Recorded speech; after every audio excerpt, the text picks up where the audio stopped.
பாட்டாளி மக்கள் கட்சி வந்தால் நீங்கள் எக்ஸ்பெண்ட் ஆகாதான், எக்ஸ்பெண்ட் ஆகாது சார், எங்களுடைய கள்ள ரிப்போர்ட் அப்படி இருக்குது சார். இல்லை, அந்த கேள்வி ஏன் வருதுன்னா, இன்னொரு தகவலும் வர்றதுனால தான் அதை கேட்குறாங்க. என்னன்னா, திமுக வந்து திருமாவளவன் அவர்களை சமாதானப்படுத்தும் முயற்சியிலும் ஈடுபட்டிருக்கிறார்கள்.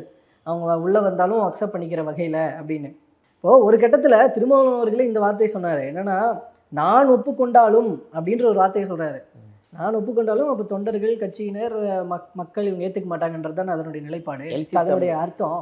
அப்போ நானே அப்போ உள்ளுக்குள்ள முயற்சிகள் நடந்துகிட்டு இருக்கோம் அப்படிங்கிற புரிதல் தானே வெளியில இருக்கும். அந்த பேசிஸ்ல கேட்கறது தான். யூகமாக நீங்கள் கேட்குறீங்க.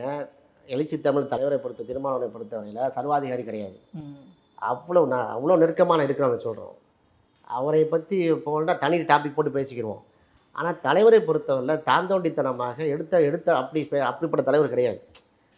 தூர்நோக்கு பார்வையாக முடிவெடுக்கக்கூடிய தலைவர். போகிற அறிவிச்சிருக்காரு, எதையும் அறிவிக்கலை. என்ன சொல்லுவார்? எங்களுடைய மேலிட பொறுப்பாளர் நாங்கள் கேட்கணும், மேலாண்மை குழுவை நாங்கள் விசாரிக்க வேண்டும், சக நிர்வாகிகள் பொறுப்பாளர் நாங்கள் வந்து கலந்து ஆலோசிக்க வேண்டும் என்று பல தடவை சொல்லியிருக்காரு இல்லையா? அப்போ இப்படி ஒரு நெருக்கடி வந்திருந்தால் எங்களையெல்லாம் கூட்டு விசாரிச்சுப்பாரு இல்லையா?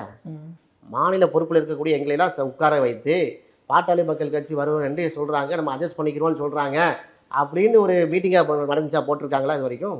விசிகா தலைமையில் அப்படி மீட்டிங் நடந்துச்சா? இல்லை. இந்த கேள்வி வரும்போது என்ன சொல்கிறாரு? எங்கள் நிலைப்பாடு இது, முடிவெடுக்க வேண்டியது ஸ்டாலின் இருக்கிறாரு. அதுக்காக எங்களுக்கும் திமுகவுக்கும் எதுவும் இல்லை. எந்த கூட்டணி பேச்சுவார்த்தை யாருக்கும் போகலாம். ஏன் பிஜேபியே போகலாம், திமுக கிட்ட போகக்கூடாதுன்னு இருக்கா? போகட்டும், நாங்கள் விடம்பெற மாட்டோம். எப்படி தெளிவான கொள்கை தெளிவு எப்படி இருக்குது பாருங்கள்.